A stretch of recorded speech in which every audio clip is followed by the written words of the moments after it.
Ada sebuah kegelisahan yang diam-diam menggerogoti fondasi keyakinan yang paling kokoh sekalipun. Ia tidak datang dari luar, dari suara-suara sumbang yang dengan mudahnya kita tolak. Tidak, kegelisahan ini justru lahir dari dalam, dari ruang paling sunyi dalam diri seorang pencari, ketika ia mulai berani bertanya, apa yang sebenarnya kita ketahui? Pertanyaan ini bukanlah awal dari sebuah kemurtadan, melainkan sebuah panggilan untuk lebih jauh lagi menyelam. Ia adalah kegerahan intelektual, keadaan di mana jiwa merasa pengap oleh jawaban-jawaban yang terlalu rapi, oleh narasi-narasi yang telah disepakati, dan oleh wajah-wajah yang terpampang terlalu sempurna dalam galeri iman. Bayangkanlah sebuah ruang pengadilan. Di dalamnya, hanya satu versi cerita yang boleh disampaikan. Semua saksi telah disaring, semua bukti telah dikurasi, dan narasinya telah dirangkai sedemikian rupa, sehingga menghasilkan sebuah kebenaran yang tak terbantahkan. Lalu, kita diminta untuk mempercayainya sepenuhnya, tanpa bertanya, tanpa keraguan. Bukankah ini yang terjadi dengan begitu banyak teks suci yang kita warisi? Kita disuguhkan sebuah narasi final, sebuah wajah Yesus atau Muhammad yang telah disepakati, yang terpampang indah dalam bingkai kanon yang suci. Tapi pernahkah kita berhenti sejenak dan bertanya, siapa sebenarnya yang membingkai wajah-wajah ini? Pertanyaan ini membawa kita pada sebuah pintu rahasia di balik ruang pengadilan itu.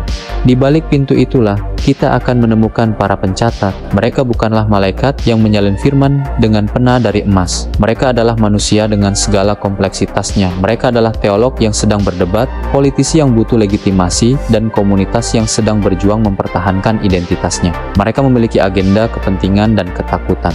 Dan merekalah, sadar atau tidak, yang bertanggung jawab membentuk wajah yang kita lihat hari ini.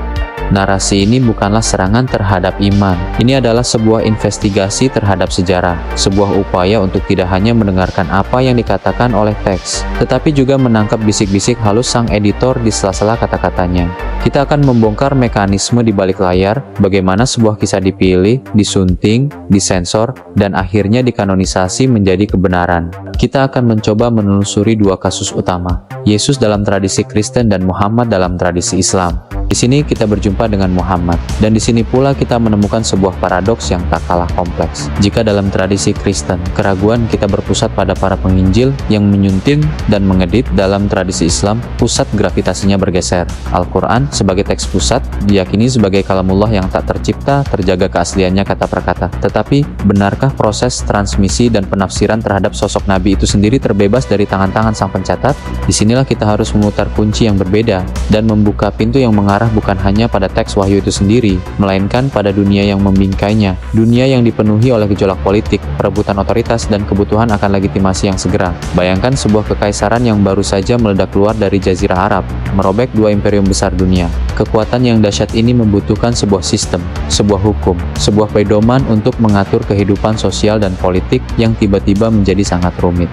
Sementara Al-Quran memberikan prinsip-prinsip universal, ia tidak selalu memberikan detail hukum yang spesifik. Lalu, dari manakah solusi itu datang? Disinilah sang pencatat memasuki panggung, dengan sebuah genre teks yang menjadi tulang punggung hukum dan teologi Islam, hadis. Setiap tindakan, setiap perkataan, bahkan setiap diamnya Nabi, yang diriwayatkan melalui rantai para saksi yang disebut isnad, dijadikan sumber otoritas. Tapi, benarkah semua suara dalam ribuan jilid kitab hadis itu adalah suara Muhammad dari abad ke-7? Atau sebagian dari suara-suara itu adalah suara umat Islam abad ke-8 dan ke-9 yang memproyeksikan kebutuhan mereka kembali kepada sang Nabi? Inilah yang dicurigai oleh para kritikus seperti Joseph Sheikh dalam bukunya The Origin of Muhammad Jurisprudence. Dia berargumen bahwa semakin sempurna dan lengkap sebuah isnad, justru semakin besar kemungkinannya itu adalah kreasi belakangan. Rantai periwayatan yang tak putus itu bukanlah jaminan keaslian, melainkan sebuah alat legitimasi, sebuah upaya untuk mengembalikan sebuah pendapat atau hukum yang sedang populer pada masa itu kepada Nabi untuk memberinya cap ilahi. Ambil contoh aturan-aturan detail tentang hukuman bagi peminum arak atau bagi pemberontak. Apakah mungkin bahwa semua detail ini, yang sangat cocok dengan kebutuhan sebuah negara yang sedang membangun birokrasi dan ketertiban, benar-benar berasal dari komunitas kecil di Madinah? Atau inilah suara penguasa Abbasiyah yang berabad kemudian mencari dan menemukan legitimasi untuk kebijakan mereka dalam bentuk ucapan-ucapan yang diatribusikan kepada Nabi? Proyeksi ini tidak hanya terjadi dalam ranah hukum, tetapi juga dalam biografi Nabi sendiri. Kitab Sirah karya Ibn Ishaq yang menjadi rujukan utama kehidupan Muhammad sampai kepada kita melalui sebuah filter yang bernama Ibn Hisham. Dan dengan jujur dalam pengantarnya, Ibn Hisham menyatakan bahwa dia telah menghilangkan hal-hal dari buku Ibn Ishaq yang dapat menyusahkan orang-orang. Bayangkan kekuatan dari pernyataan polos ini. Seorang pencatat dari abad ke-9 dengan leluasa mengakui bahwa dia telah melakukan sensor. Dia membentuk narasi. Dia memutuskan apa yang pantas untuk diketahui oleh pembacanya tentang kehidupan Nabi mereka. Wajah Muhammad yang kita lihat hari ini, dalam banyak hal, adalah wajah yang telah dihaluskan. Bayangkan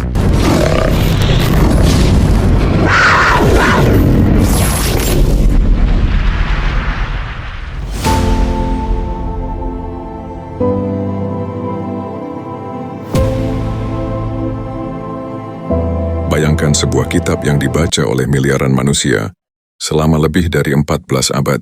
Setiap hurufnya dihafal, setiap suaranya dijaga, setiap ayatnya diulang-ulang dalam jutaan lidah, siang dan malam tanpa henti. Apakah mungkin sebuah karya manusia memiliki daya hidup seperti itu? Ataukah ada sesuatu yang lebih besar yang menjaga dari balik layar sejarah? Ketika ada orang yang berkata bahwa Islam hanyalah hasil suntingan manusia, bahwa hadis dan sejarah kenabian hanyalah konstruksi politik, maka sesungguhnya mereka sedang menilai dari luar pagar tradisi. Mereka melihat Islam dengan kacamata skeptis barat, bukan dengan pandangan ilmiah yang adil. Islam bukan sekadar kumpulan teks. Ia adalah sistem penjagaan wahyu yang hidup dan berlapis. Al-Quran tidak hanya ditulis, tetapi dihafal secara massal sejak masa Nabi. Ribuan sahabat mendengar langsung dari lisannya, dan mereka saling menyimak satu sama lain. Ketika Khalifah Utsman bin Affan menstandarkan mushaf, ia tidak menciptakan versi baru. Ia hanya menyatukan bacaan yang sudah dihafal oleh generasi sahabat. Itu bukan kanonisasi politik, melainkan kodifikasi amanah agar umat tidak berselisih. Dan hari ini mushaf yang dibaca di Indonesia, Mesir, Turki, dan Afrika tetap sama huruf demi huruf, sebagaimana dibaca oleh Nabi lebih dari 1400 tahun lalu. Inilah keajaiban sejarah Islam, sebuah kitab yang terjaga oleh teks dan hafalan sekaligus tanpa pernah berubah. Fakta linguistik dan sejarah ini bisa diuji, bukan sekadar diimani. Benar, hadis disampaikan manusia, tapi disinilah letak keunggulannya. Para ulama Islam menciptakan ilmu sanad, sistem verifikasi paling ketat dalam sejarah manusia. Mereka meneliti setiap perawi. Siapa gurunya, bagaimana akhlaknya, apakah ia jujur, kapan ia lahir, bahkan siapa murid-muridnya.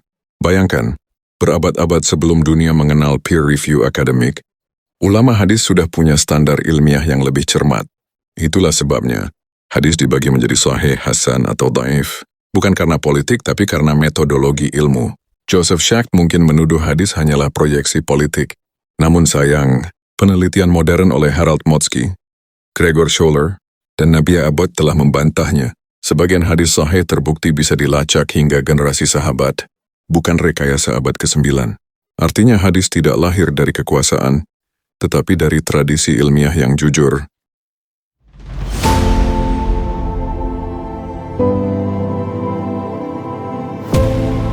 Benar, Ibnu Hisham menyunting karya Ibnu Ishaq.